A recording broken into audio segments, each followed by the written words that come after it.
Okay, so our next and final session for today is going to speak to continuous improvement within the DEM domain as part of DEMvolution, evidently. This once again is going to be moderated by Grayson Cockett, the host of Emergency Preparedness in Canada podcast, and I will hand it over once more to him for this last piece.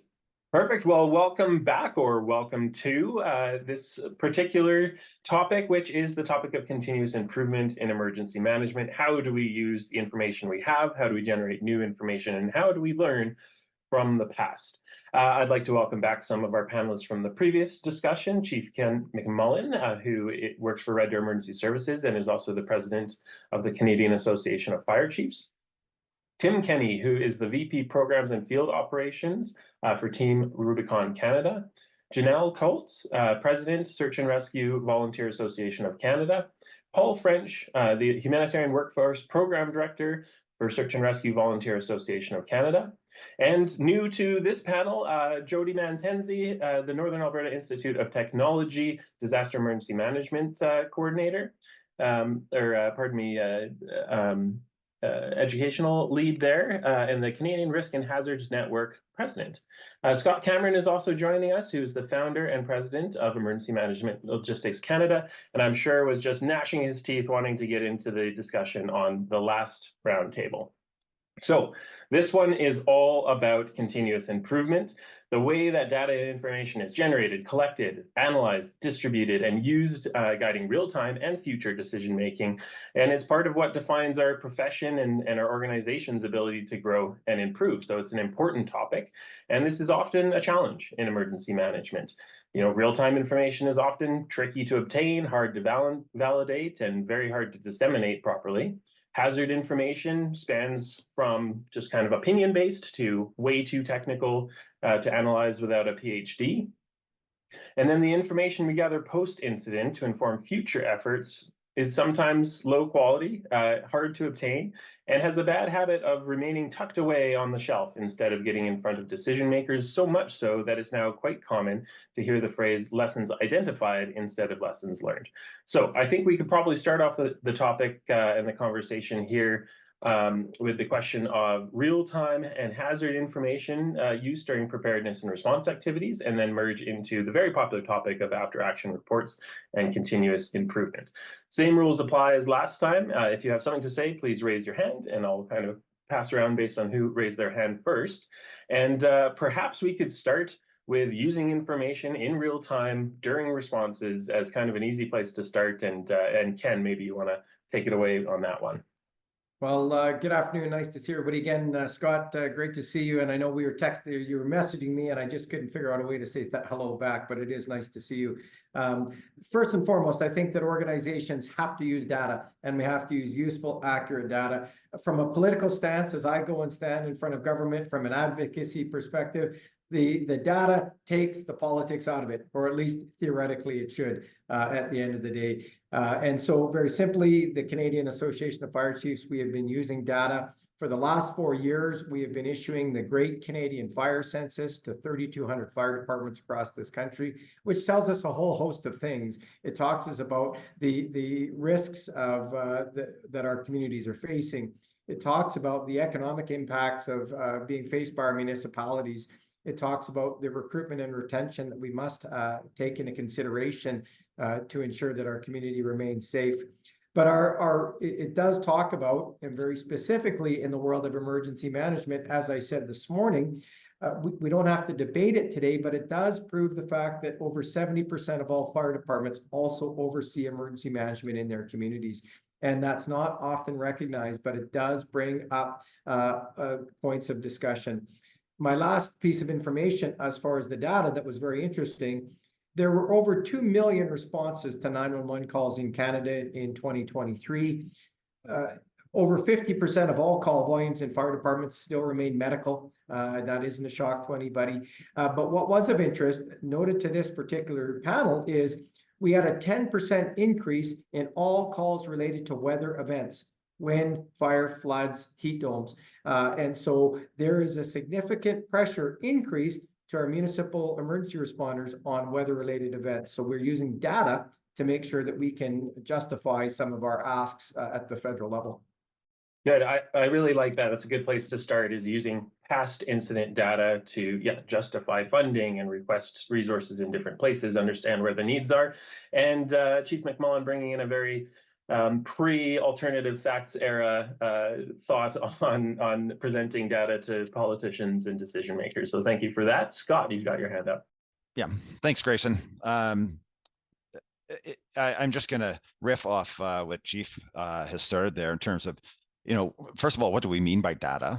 And, what do we mean by real-time data? And I think part of the conversation or the direction that we're starting, or the pathway we're starting down, is sort of a retrospective use of data. And I simply want to just say that, having access to real-time data includes access to information about who's out there, what have they got, how are we going to access it, and I think there's some pieces that I want to sort of reference from the previous panel.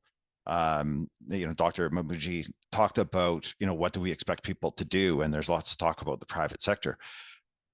Part of what we need to expect people to do is to do what they do with the full knowledge of their own communities in support of what we want them to do. And so part of that data collection is, who are those people, and how do we connect with them? So it's data collection in the preparedness phase, it's data collection in the response phase, but it's also data collection in the recovery phase and the retrospective piece of it. So let's think about data across all four spectrums of emergency management. Yeah, I really like that. The quality of data absolutely matters, and understanding that absolutely matters.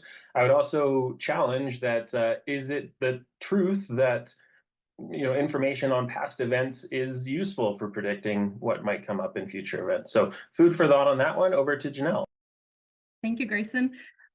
Exactly what we just said there too, Scott. What exactly is meant by data is something that comes up all the time. So whether or not it's just stats on things that have happened or things that are ongoing, using that in real time, so helping to dictate our responses to anything that's come up. I mean, it's all useful information. From the NGO side, when we're looking at it, though, some of the challenges that we face are that there has to be an infrastructure for the data itself. Someone's got to disseminate it, someone's got to collect it, someone's got to maintain it.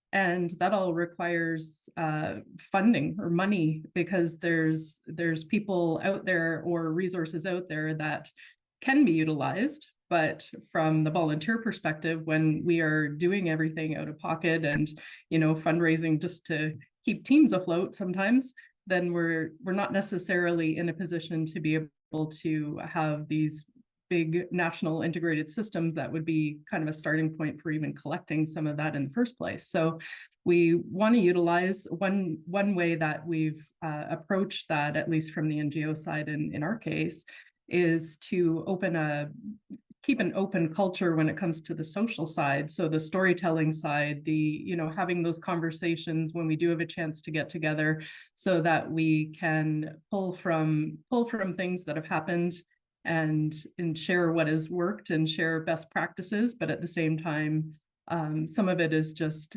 experiences and making sure that the word gets out about that. So different way of approaching data sometimes, but it doesn't always come down to just the stats and the numbers.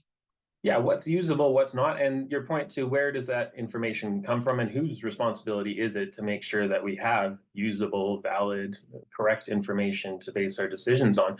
I can't imagine many volunteer organizations or even really well-funded established response or recovery organizations consider themselves to be researchers or in the role of collecting and distributing data. So great points there. Over to you, Tim. So there are a lot of good threads to pull on here. I'll just grab a couple here and tug. So first of all, I think culturally it is important, as was just commented on, that you enable and promote data-enabled decision making, and we use it internally from everything to guide our recruiting efforts, to making sure that we have the right number of instructors distributed across Canada to support the capacity building piece. And we are using it to now, evolve our capabilities in terms of combining ArcGIS, which is a common government platform, with other types of sensor feeds, whether or not it is disaster assessments and or remote footage. I think information sharing is a huge discussion, certainly politicized, definitely important. But again, it comes back to, are you able to do what you are doing efficiently and effectively without sharing data?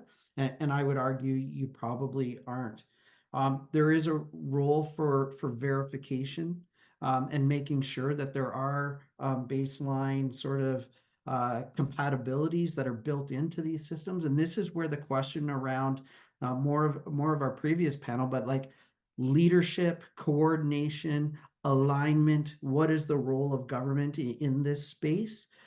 It is super important, because it doesn't matter if we're all individual collectors and sensors out there. If you can't feed it in and use it to make decisions and make you better and more effective at your role, then it doesn't matter. And so this is where we do have to have realistic discussions on some of those leadership issues. Yeah, I think that's important, because it's not just where the data comes from and how crunchy it is, it's how it's interpreted and then relayed. And there's some good comments in the chat here about data can be used for pretty much anything you want to use it for, whether that's for good or for evil. So how do we kind of validate the validators and make sure data is actually telling us the story that we need? Jody, over to you. Yeah, thanks so much, Grayson. So I just want to echo some of the sentiments that Tim just expressed, but I want to go back to a comment that Chief McMullen made respectfully. And you said data takes the politics out of it. And to a certain degree, I mean, in theory, it should. And yet I might argue that data itself is highly politicized. And it really comes from the fact that it's often not shared. And I think that that's one of the big challenges that we have. So, even Janelle, one of the comments you made around storytelling, which brings up another point about what do we understand as our sources for data? A lot of people rely on sort of our traditional sources of data, things like GIS, satellite imagery, stuff like that. But what about storytelling? Let's talk about the experiences and the data that we can collect from the people that are both supporting disaster events and the people that are also impacted by them. And yet I would also say, are we sharing those stories beyond the organizational boundaries? And so I think those are some conversations that need to be had, because data is only good if we can get access to it. And the heart, and this will certainly come up when we talk about our after action reports, but the reality of it is that it's often very tough to get access to that information when we need it. So and then of course, yeah, the whole concern around data validation and who do we trust and what are the trusted sources of data. And one of the gaps that I see or I feel exists right now is, there's certainly roles for all the different sectors that I know we're going to get into in terms of the type of data that they might be able to produce. But how often do we go to individuals in our communities, to go to our public and our those people and solicit data from them? That's something that we haven't really explored very well. Thanks. Yeah, that difference between information and intelligence, and then data and actual data analysis and presenting knowledge is a really tricky one. And I think you're right. Just spitting a bunch of data out to the public is a bit of a recipe for disaster sometimes, and without any guidance to use that data. And then I'm getting some questions in the Q&A forum here as well, related to what we consider to be valuable information. I think we're kind of touching on it, but I'd like maybe a bit more discussion from your organizational standpoint. What types of information do you value? Is it just the stats? Is it actual like opinions and learnings from your members? Is there a role for Indigenous knowledge and kind of traditional knowledge? Let's get into that. Over to you, Chief McMullen. Yeah, thanks. And Jody, you're absolutely correct. I don't disagree with you. I think that the comment was in an ideal world, the data should be used at its face value, not with the interpretation of the political lens. But the reality is that's what happens. We can use it, as the comment said, we could take the data and use it for good or for evil. And I think the point was, in its purest sense, what we are collecting of the CAFC is the data to take it outside of the political lens and just use it for the face value for which it represents. To Grayson, to your question that you're asking now in regards to how useful is that data? What do we do with that data? That still remains that question, because it's the analysis, it's the story behind the numbers that really make a difference. When I had the opportunity to sit down in the Prime Minister's office or ministers, it's the stories that make the impactful difference.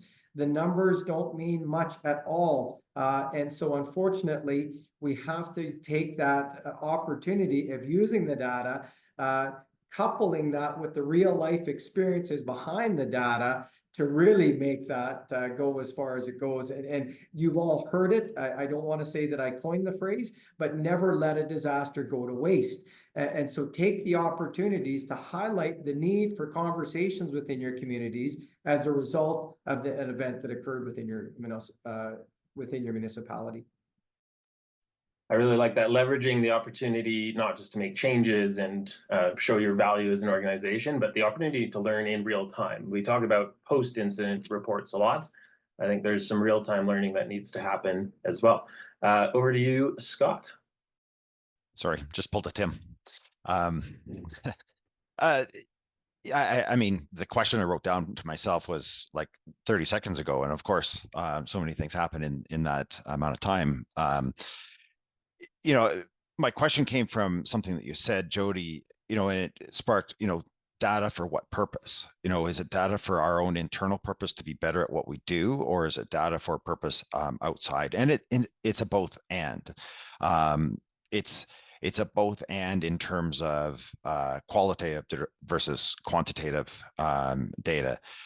But sometimes I feel we get stuck in this paralysis by analysis. And so we feel like we have to have all the questions answered before we actually start to use the information, as opposed to moving forward with what we have, acknowledging the limitations of the data that we have currently, recognizing the new data and information that we need to be more effective at what we're doing, and then being open to scaling that as we learn and grow. So there's a summative evaluation piece here. That's the piece that Chief talks about in terms of going up to ministers and so on. There's also the development of evaluation and that approach of using data to say, this is what we know so far. And if we think back to COVID-19, of course, the naysayers would say that, the scientists got it wrong. Well, the scientists had it right based on the information that they had, and then they had more information and they can make even better judgments. So if we start, in terms of this data analysis conversation about what do we need as a community of emergency managers to be able to do our work better, and then we can look at how are we going to analyze it, and then how are we going to communicate it. But if we start with what do we need now, what do we have, and how can we build from there, then I think we're moving. We've got the trajectory right. I was waiting for COVID to enter the conversation here, and many myths and misinformations and people pointing at graphs that they didn't understand coming into that. So yeah, thanks for opening up that can of worms for that. Tim, over to you. One more attempt on the mute button. I'm good. It was a misclick. At least I tried to click it.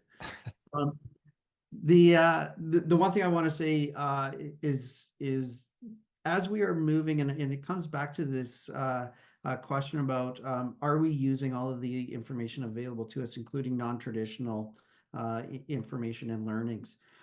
I think that this is a vital key, because what we are looking to do is provide a response that gets those communities where we are responding to recovery as quickly as possible, but in the right frame.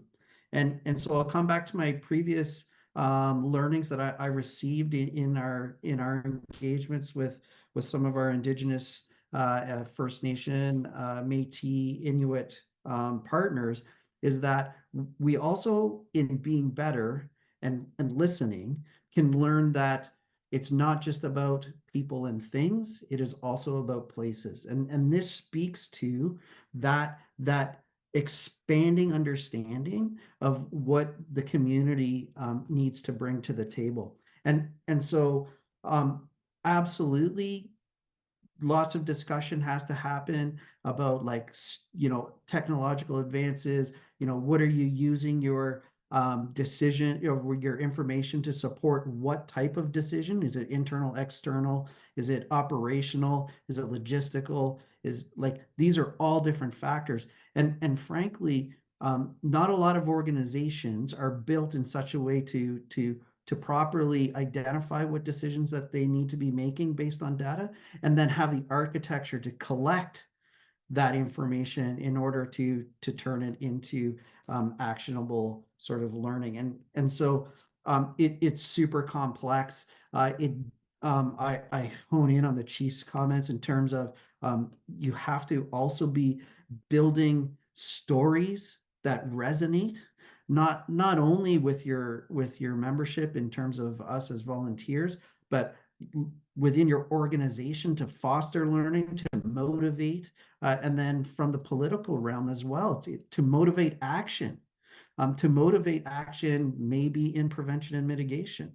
So there are lots of ways that non-traditional data and information need to begin to be leveraged to make us better across all spectrums. Yeah, I really like that. And I suppose the term non-traditional data depends on what side of the world you grew up on, for sure. I'm definitely stealing this quote, but I like your point. People need to know that you care before they care what you know, and that human first element when it comes to communicating the data sometimes is missing. Chief McMullen, go ahead. I won't belabor the point too much here, but I think that we have to ensure that we're not letting perfection preventing us from progress. And I say that when it comes to data, and if we're trying to use data to solve a problem, we are going to have both ends of the continuum as far as what's in favor of the information, what's opposed of the information. And sometimes I see, and I can use another example very quickly. I sit on a very in-depth working group on mental health for first responders, and there's some tremendous studies and research. But at the end of the day, first responders are still injuring and killing themselves. We need solutions today that are accessible today. And there's a value and there's a place for that proper data to do a full analysis, but let's not do that at the cost of putting things in place today. Again, a different example, but I just want to share that sometimes we rely too much on the data for its pureness before we do anything with the data. How much do you really need to know to make a decision? Absolutely. Janelle, over to you. Yes, exactly. Tying in with that. Thank you. And what Scott had mentioned there as well, I think there's that potential for leaders to get to a point where they feel like they need data, because this term is tossed around so much with needing all the information before they make a decision. So we really would like to empower the leaders to be able to decide, whether it's team leaders, emergency managers, when they're on the ground, that they're able to make those decisions in the absence of data. And then as things are coming in, use that knowledge that we have from the past and make some decisions to move forward with whatever that emergency management event is, because we don't want that to be the point where they're frozen because they can't take that next step. I think there's also a little bit of a sense of, there's a lot of new technologies out there. There's a lot of good resources out there, and everything sounds new and exciting. And if we're looking at, oh, this is a wonderful new kind of, let's say, a group of data points that we can start to collect, or stats that we can start to collect, and we fall into this silo of just wanting more and more information. But at the end of the day, we really want to understand what's going to be critical for that particular event, for that particular mission. There's a lot of resources that are too scarce to be able to fix everything all at once anyway. So if we are, kind of falling into that, wanting all of the information and, like I said, don't want to get to where you're frozen and not being able to make a decision just because of an absence of that as well. So certainly, information gathering for the sake of information gathering is not inherently useful. And I like your idea. We need to maybe marry up some of the ways that we gather information to the existing mental models of how decisions are made in different situations. We've probably all heard a number of different mental models based on what sort of situation you're in, act, analyze, react, or analyze first and then act. So I like bringing that into the conversation here. Jody, over to you. Yeah, so I just want to briefly mention, I agree, talking about decision making and how we use data in the moment, so in the response, and so we are able to make effective decisions for sure. But I really want to talk about how are we using data for things other than just response, because that seems to be the big focus. And as we heard in the last panel, the thing I think about is how are we using data to do more effective mitigation planning, pre-disaster recovery planning? How are we using data to inform climate change adaptation planning for our community and resilience building? And really, I saw a comment in the chat as well around, what constitutes the non-traditional sources of data, and what does that look like? I think that we need to do a much better job in our, peacetime, in our non-response times, to actively seek out new forms of data to inform the work that needs to happen so that we're not in the middle of a response being forced to make a quick decision. And so I think things like I think Dr. Gillette brought it up in the last panel as well, looking for other sources of data, for instance, looking at social behavior of people, and how does that inform what we need to do from a mitigation perspective? How does that inform a program that we want to put in place for climate change adaptation? I think that we really need to be tapping into the data that's already being collected by other disciplines and other researchers, because it is directly related to the work that we'd like to do here in disaster and emergency management. Thank you very much. Yeah, this is definitely a convergent field of information. Some of the information that comes from emergency management relies on one particular methodology, which I know everyone wants to talk about, which is the after action reviews and reports. There's a kind of a saying, I think it comes from the military, the mission's not complete until the after action report is done. And I think we've adopted that to some extent. But there might be some issues with after action reports. Jody, you mentioned very response centric. I see that echoed in the comments as well. Maybe we can, I'll just start at the top here again with Chief McMullen. Maybe you can talk a little bit about some successes and challenges with after action report methodologies, information gathering, and making it mean something. Well, we can sum this up by poor communications, lack of communication, not enough communications. There's no after action report that doesn't have some sort of flavor to communications. And obviously there's still an area for us to work on that. Great points, Grayson and all. I think the value of first of all, conducting an after action report, I'm going to talk internally, gives value and credence to all of those who are involved. I think giving them an opportunity to speak, be heard, and to voice their concerns brings value beyond the document at the end of the day. So there's an internal benefit to, again, show recognition for the people that were involved, because as you all know, when we're talking about a large scale or even a mid-scale event, we don't always know what the other player in the team did. We think we do, we question what they did, but at the end of the day, an after action report does give everybody the opportunity to validate some of the decisions that they made along the way. So internally, I think there's great value in conducting an after action report for the internal benefits. To the end result of the recommendations, what we get out of the recommendations from an after action report, I agree that the value is in determining the recommendations, but the bigger issue for me is following through with any of those recommendations. Why are we still today talking about communications as an issue? Why are we still today saying that we should have engaged NGOs sooner than we did? those are existing problems that we could have pulled out prior to the 2010 Slave Lake fire, earlier times, that we still have not moved the needle all that far on some of the fundamental recommendations. So I use after action reports. We value them. There is still opportunities to improve on them from a holistic approach of what do we do with the recommendations. So a little bit of process over product in some cases here.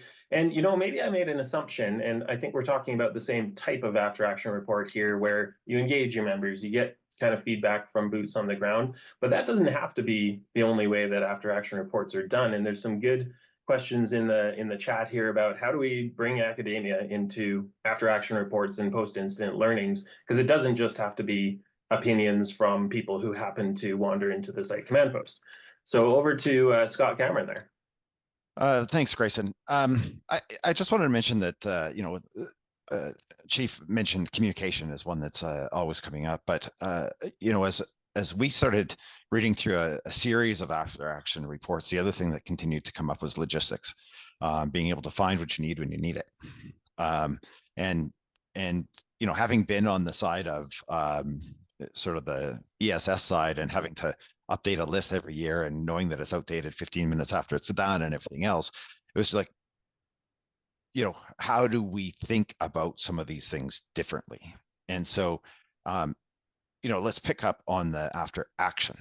So it's not after the action of response, but what is the action as a result of that response? And you know, we want to keep studying things, but somewhere along the way, somebody has to put a stake in the ground and do something about it, whether it's the right thing, whether it's everything, whether it's, you know, the best thing. We have to take action, and we have to enable ourselves to be able to learn from taking action, taking risks, doing things differently, because we keep talking about the same things. And so, you know, I guess I would challenge the group to say, what are the actions we're taking as a result of our after action reports? And is it perfect? Well, somebody mentioned in the comments, and I was just about to say, is that perfect is the enemy of good. So, you know, let's start with good. Let's make it better. And someday it might be perfect, but it never will. So let's let go of that dream. But so that was just sort of my take on the after action report question. I really like that. I think there's some echo in the chats here. Again, to do with, we're actually talking about after response reports in a lot of cases, and very response heavy. We're very much focused on sometimes what went wrong. So we're learning how to do things wrong as opposed to how to do things right. And then to your point, maybe we do need to rephrase these as like pre-action investigations. So very, very decision based. We need to do this. What sort of decision should we make there? That's really interesting. I like that lens. Tim, over to you. Yeah, so this is a topic super passionate to my heart. Falls directly, I suppose I fall directly in the organizational crosshairs for this in a lot of ways for a lot of our programming. I'll just say some of the best practices that we have certainly borrowed from other places involve, much to Scott's point, every phase of everything that you do needs to be looked at. I'll say I stole a phrase from somewhere else. Better is always better, but it doesn't have to be revolutionary. And I think the incremental approach to improvement is a really good way to avoid some of those dramatic transformation efforts. Internally, one of the things that we have noted, and it's become a bit of a cultural bad word, is accountability. Not only the process, which, you know, usually results in some conglomeration of words that form a report. There has to be a separate product that specifically outlines specific points assigned to a specific individual responsible for closing that loop, and that is the big accountability piece. And then the last sort of plug I'll make is that it is really difficult to integrate different varying perspectives. Lots of good sort of catchwords like leave your ego at the door. But it's also at times leave the textbook at the door. And that might be a little provocative to some of my more esteemed and educated panelists, but sometimes getting focused on, what is the process or what does the book say, gets in the way of actually analyzing the chaos and what information did you have at the time to make decisions X, Y, or Z. Anyway, I'll leave it there. Well, let's get one of our esteemed and educated colleagues to respond to that. Jody, over to you. Yeah, and I'll quickly comment to Tim, and I'll say one of the things that we train our students in is to critically think and not depend on the textbook. So I'll just put that out there. But I want to respond to the action as a result of the response, the comment that Scott made. And, when actually done, after action reports typically can help to identify process gaps, certainly in the response, and inform updates to things like response plans and procedures and so on and so on. But they're usually not focused on actions that could have been taken to lessen the need for the response to begin with through mitigation and preparedness. So I will also say again, after action reports tend to be very protected and guarded. As an example, I was just speaking to an emerging professional the other day who's doing a research project related to wildfires, of which how many have we had in the last year alone? And only able to access just under 20 after action reports nationally. So the learnings aren't being shared, nor are the failings, which leaves other organizations and jurisdictions to just repeat the same mistakes. So if the idea behind an after action report is to change future behavior, but usually it's just focused on creating a nice administrative list of lessons learned or lessons observed, that doesn't drive change in itself. It just identifies where it's needed. And it doesn't, and around the accountability piece that I heard from Tim, saw with Bill in the comments, and certainly from Chief McMullen as well. The recommendations that you see in after action reports are usually things like should consider, might benefit from, consider exploring. Language really matters. When we have a lack of transparency because we're not sharing and we have soft wording, how do we hold people accountable to actually doing anything with those recommendations?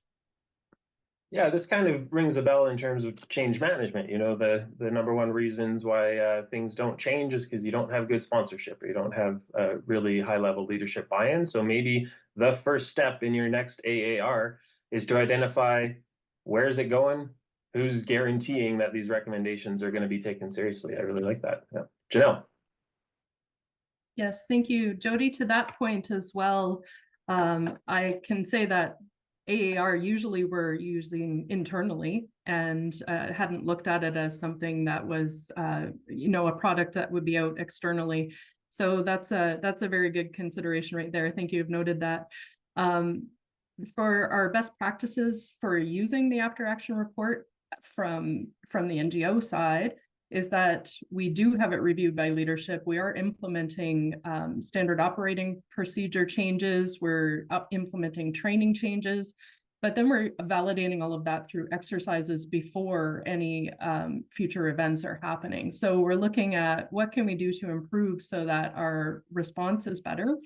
And then back to also what Jody mentioned from the prevention side, that's, again, one of the big mandates for our association in particular. So it's something that we're always looking to build upon if we can help with the prevention strategy for any type of emergency management event, any type of search event, anything we can do to get the word out about what people, members of each community can do so that they're better prepared, that they're ready to go, that they're, anything we can do from the prevention side is something we do actually take from our reports in the first place. So it's something that is always a work in progress, and fully agree that it's never going to be a perfect response, but something that we're utilizing them as best as possible. Yeah, right back to data sharing. And I think on the flip side of that, it can be terrifying to share some of your mistakes or some of your shortcomings in a response, especially when it was your job to respond. So how do we get that kind of just culture into emergency management or Canada? I popped in the chat, New Zealand's had a great success with this, with some legislation on sort of protecting people after bringing forward things for improvement. So maybe with 5 minutes left here, we could do a little bit of a round table and tell me about after action reports and data-driven initiatives that have been really successful in your organization or in things you've been involved with, and where it really does need to improve. So I'll start with Scott this time around. I needed time to think about that one, Grayson, because I think being a business in the business of preparedness, we're not really generating after action reports. We are looking at ways on our platform that you can share your after action reports with others, so that if you've got a profile on the platform, you want to post something that only other emergency management organizations can see, you can do that. We're also looking at how we can transfer data. So if the search results for certain types of things relative to a flood, how do we upload that information into a system that could do an analysis to say, the top 100 items procured in a flood include XYZ, which becomes really good information for you when you're building out your resource management list. So, I think any situation that eventually uses our platform will also result in information that we can use to advance the practice, especially in logistics and procurement. I love that. It's like, don't just think about what you're learning and what your organization needs to change. Think about what information that we have gathered might be useful to others. Jody. Yeah, Scott made a great point. So I'm just going to talk about data and sources of data. I think one of the things, we understand some of the current sources of data that we commonly use, but I think that we need to explore some of these new sources of data that we typically do not tap into for whatever reason. So, and all, public sector, private sector, individuals, community, they all have something to offer here. We just don't have a mechanism to bring that all together. And so, think about non-traditional sources of data, things that the individuals in our communities are collecting for us. We need to think about the data, traditional knowledge and information that's out there as well that we're not actively tapping into. And yeah, so I would just say we just need to think about some of those other sources of data. We get so stuck in going to the same places and looking for the same numbers and metrics all the time, but we need to think about other sources as well. So remove the blinders a bit and find the validity in different data sources. Don't just judge if they are valid or not. I really like that. Janelle. Thank you. Thinking about this through a little bit of a different lens, we're looking also at what can we do as organization to be included and look at some of the academic projects that are going on across Canada that will also benefit our volunteers at the end of the day. So we're involved in a number of different projects on that level. And some of those ones are to do with the mental health side. So for example, not just looking at the data, but how can we use some of our reporting to tie in with the mental health side of what we need for our volunteers. And some of that is working together with universities from across Canada as well. And looking at, like I said, it's not always just the stats, but what can we do to make sure that we're mitigating any issues that our own volunteers may be having, and looking at the community and looking at the people who are responding to these things all together. So it's something that we're very aware of and doing what we can from the volunteer side when it comes to an NGO position. Tim. I can tell you what we are doing and where we have had successes with data, because we've invested in data. My director of ops is actually director of ops and analytics, and the benefits that we gain on having an operator who can also then interpret the data and make decisions based off of it is reaping rewards. It touches all aspects of our operations, from recruiting, membership engagement, again, as I previously mentioned, distribution of instructors, distribution of capabilities, ensuring that we are not only improving how we operate, but reducing the cost of training and building that capacity for our membership. And then the other thing is we are working with partners, government partners, private industry partners. We are working to evolve our ability to combine remote sensors, static sensors with ArcGIS and using that to improve situational awareness and planning. These are all active areas that you have to certainly continue to invest in. You have to foster a culture that is supportive of experimentation, which is also a challenge. And you also have to understand, last point is understand what decisions you need to make based on the data. Because if you're not making decisions on it, it's vanity metrics. And I'll just leave it there. Very well put. I like that term, vanity metrics. I'm going to probably steal that and use that one. But to your point, making an investment in information gathering, analysis, distribution, and decision making. I see that echoed in the comments as that's something we probably need to do in our profession as well. Should it be a professional competency required activity for emergency managers to understand how to do this sort of thing? Very good questions in there. Chief, with you're in overtime as well, but some final.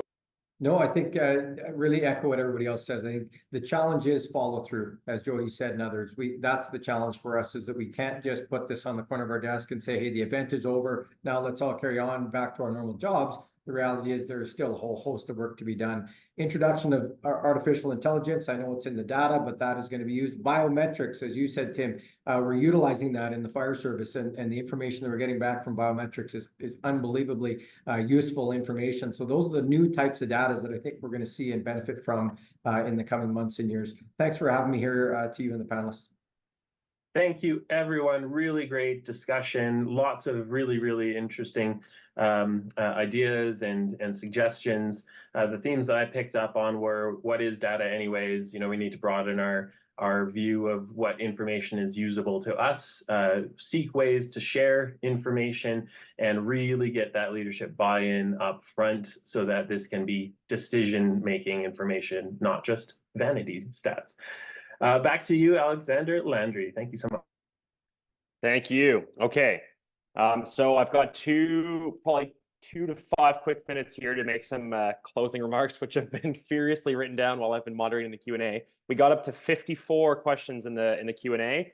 Plenty more in the chats, plenty more to come. Those transcripts will be available to everybody. So just covering the first panel, we talked about capacity building. We looked at centralization versus decentralization. We talked about the importance of community empowerment and the need to foster more than just the response itself, but also preparedness and resilience. We looked at areas that we can do that.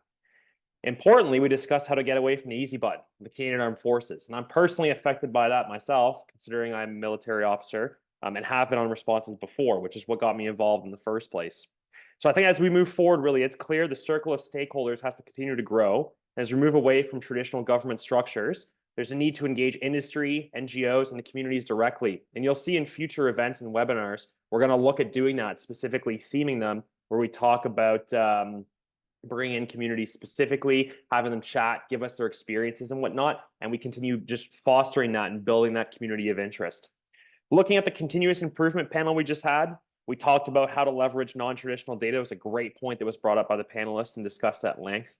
We talked about considering data, knowledge, and wisdom, how they differ, how the process works, what it means, what the objectivity versus subjectivity of data is, and how that looks moving forward. We talked about the importance and the sanctity of the AAR process. And really, that's going to be key moving forward in terms of making lessons identified turns into lessons learned. And as Grayson did mention, I just want to bring back one more time that quote that people don't necessarily care what you know until they know you care. And that's going to echo my final comment here. So to sum up, I think that really events like this are part of the solution. And it's volunteers that get involved in their community and support the professionals, such as some of the ones we've seen here, that what it's all about. James Doolittle did once say, nothing is stronger than the heart of a volunteer. So I do encourage you to get involved, have your say, such as you did here in the chats, but on future panels perhaps, and participate in this great discussion that's moving forward the domain for disaster and emergency management. Hoping you took something away from today, if even just a thought or two about what's going on here, that will have at least achieved the purpose of what we did here in assembling these panelists and the over 300 members that viewed this, this discussion today. So once again, a huge thank you to Grayson and all the panelists for that thought-provoking discussion. It brings us to the end of today's DEMvolution virtual conference. I want to thank all our speakers for participating today, all our sponsors and partners, including Avert, the Canadian Journal of Emergency Management, Goodyear Consulting, Buffalo Computer Graphics, and the Canadian Emergency Preparedness and Climate Adaptation Convention. Really, you also as the participants are what created the need for today, and I do hope to engage you in further webinars and events in the future. Over to Paul. Thank you so much, Alex. What a great event. Really proud that Avert was able to be a part of this event and partner with Canadian Journal of Management. Thank you to all the panelists and the attendees.